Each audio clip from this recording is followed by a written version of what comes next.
Muy buenos días, soy el estudiante Paolo Reyes Mieles y hoy les hablaré acerca de tres enfermedades, el dengue, el Zika y el chikungunya. Bien, antes de empezar a hablar de cada una, vamos a determinar sus similitudes. ¿Por qué? En primera instancia, ¿qué son? Estas son enfermedades virales.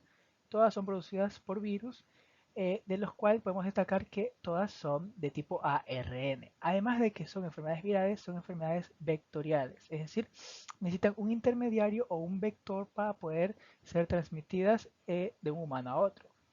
Es decir, como tal, no tienen una transmisión directa, sino una transmisión indirecta. ¿Cuál va a ser este vector principalmente? Vamos a hablar de lo que son los mosquitos. Hay muchas especies, pero de las cuales vamos a destacar lo que es Al Aedes aegypti, puesto que este tipo de mosquito puede ser portador de de los tres virus como tal y por ende causar estas tres enfermedades diferentes. Algo que complica mucho la diferenciación al momento de la práctica clínica de estas tres patologías es su sintomatología, puesto que resulta muy general en la mayoría de casos. Pueden presentar fiebres, dolores de cabeza, dolores musculares, nivel de los ojos, huesos, articulaciones, náuseas y vómitos. Cosas muy comunes inclusive en otras enfermedades, tanto virales o no. Y otro parámetro fundamental es que estos síntomas en las tres patologías pueden durar entre 4 a 7 días como un aproximado. Entonces, aquí viene la pregunta. Al momento de la práctica, ¿cómo podemos diferenciar solo basándonos en la clínica? Pues bien, vamos a establecer como unos pilares fundamentales. En lo que respecta al dengue, este se caracteriza por tener una fiebre muy elevada, ¿ya? Además de que los dolores musculares suelen ser muy fuertes, muy fuertes. Y lo más importante de todo es que esta enfermedad cursa con lo que es una clasificación de sin signos de alarma y con signos de alarma. ¿A qué nos referimos con signos de alarma? Ya estamos hablando de pacientes más graves y que pueden presentar tipos como sangrado o, en el peor de los casos, un shock hemorrágico, que en los peores de los casos puede causar la muerte. Tenemos que destacar que esto lo abordaremos con más extensión cuando hablemos del dengue propiamente. En lo que respecta al chikungunya, bien, este es muy sencillo puesto que los dolores articulares, dígase artralgias, y a nivel de los huesos es extremadamente insoportable hasta el punto de que las personas no pueden caminar, no pueden levantarse, inclusive situaciones normales como abrir una botella de agua resulta extremadamente doloroso para ellas. En lo referente al Zika, este es el más complicado, se diagnosticaría más bien por descarte de las dos antes mencionadas, pero podemos destacar sintomatología como lo que es erupciones en la piel, que son muy comunes, y lo que es la conjuntivitis. Algo fundamental del Zika es que esta tiene alta relación en cuanto a la incidencia de afectaciones en el producto, es decir, durante el embarazo para el feto en desarrollo. Como vamos a observar aquí, una de las principales es la microcefalia. No obstante, hay otras que abarcaremos cuando hablemos propiamente del Zika. Bien, referente a lo que es el dengue como tal, esto primero vamos a abarcarlo en cuanto a las fases evolutivas o fases de la enfermedad. Tenemos una fase febril que dura entre 2 a 7 días, la fase crítica que se puede dar entre las primeras 42 o 72 horas y la fase de recuperación. Este cuadro de aquí es muy didáctico en cuanto a dos parámetros que quiero destacar, que son el hematócrito, que es esta línea rosada, y las plaquetas, que es esta línea azul.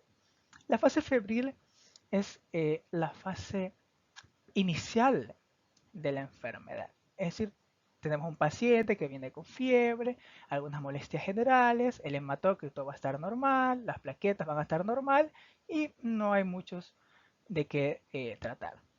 No obstante, ya en la fase crítica, el paciente presenta lo que son los signos de alarma.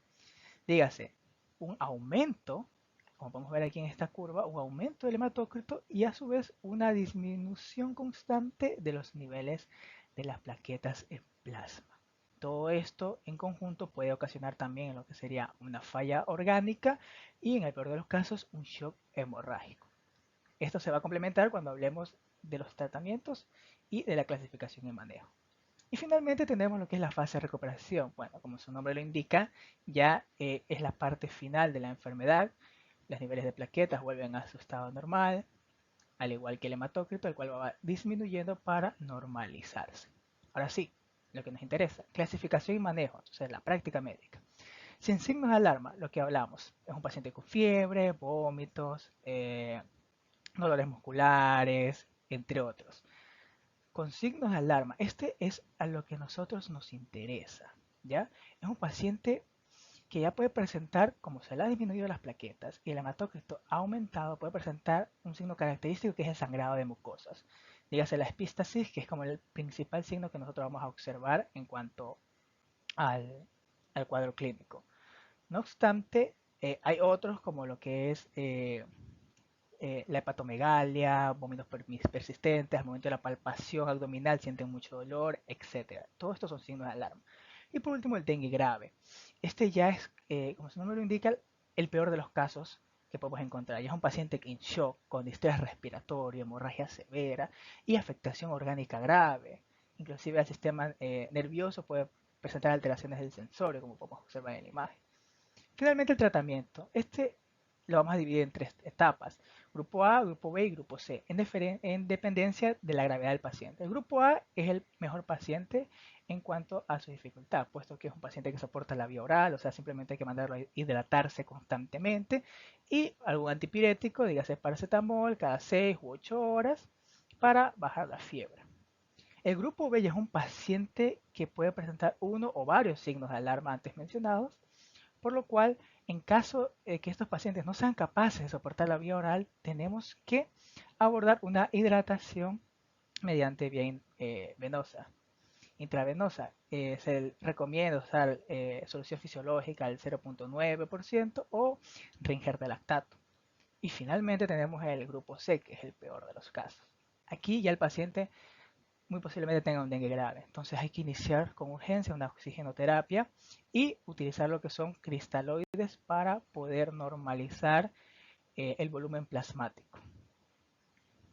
Continuando con el Zika, en cuanto a su clasificación y manejo, lo vamos a clasificar en caso sospechoso, caso probable y caso confirmado. El caso sospechoso es a un paciente que presente signos generales, fiebre, conjuntivitis, artralgias, mialgias, cefaleas, etc. El caso probable ya es uno en el cual tenga los requisitos de un caso sospechoso, pero que además presente anticuerpos IgM positivos anti-Zika. Y el caso confirmado ya es el cual tenemos una prueba confirmatoria por excelencia, es decir, una PCR positiva. En cuanto al tratamiento es muy general, el paciente debe estar en reposo, aislamiento, hidratación constante, paracetamol 500 gramos cada 6 u 8 horas, y en caso del picor por el exantema macropapilar podemos dar lo que son lociones tópicas como la calamina. Algo importante de estos pacientes es el cuidado fundamental en la etapa de gestación, puesto que, como conocemos, puede haber malformaciones, dígase calcificaciones placentarias, oligo, poliamnios, hasta el peor de los casos, como sería la muerte fetal. Continuando, tenemos lo que es al chikungunya. En cuanto a su definición de caso, podemos decir que es paciente que presente con una fiebre elevada, artralgia y artritis sin ninguna otra explicación. Estos dos signos son fundamentales para diagnosticar el chikungunya. Además de que puede haber visitado zonas epidémicas de la patología. En cuanto a su evolución, tenemos una fase aguda y una fase crónica. La fase aguda está caracterizada por presentar dolores en las articulaciones, el cual generalmente va a estar simétrico, es decir, en ambas extremidades, etc. ¿Cuáles son las partes más afectadas? Los dedos, las rodillas, los codos, muñecas, tobillos. También se pueden presentar edemas de fácil godé, como podemos observar en la imagen, y en laboratorio podemos encontrar lo que es leucopenia de predominio de linfopenia, trombocitopenia, niveles elevados de creatina quinasa, entre otros. La fase crónica es un paciente con comorbilidades, dígase alteraciones cardiovasculares, cardiopatías, alteraciones, enfermedades pulmonares como el EPOC, asma y etapas etarias como lo que es las personas ancianas, embarazadas, lactantes, etc. Algo importante a destacar aquí son los casos atípicos, es decir, pacientes que presentan síntomas no comunes de estas enfermedades, como puede ser neuritis óptica, retinitis, ulceraciones en las mucosas, como en la imagen, náuseas y vómitos o diarreas persistentes.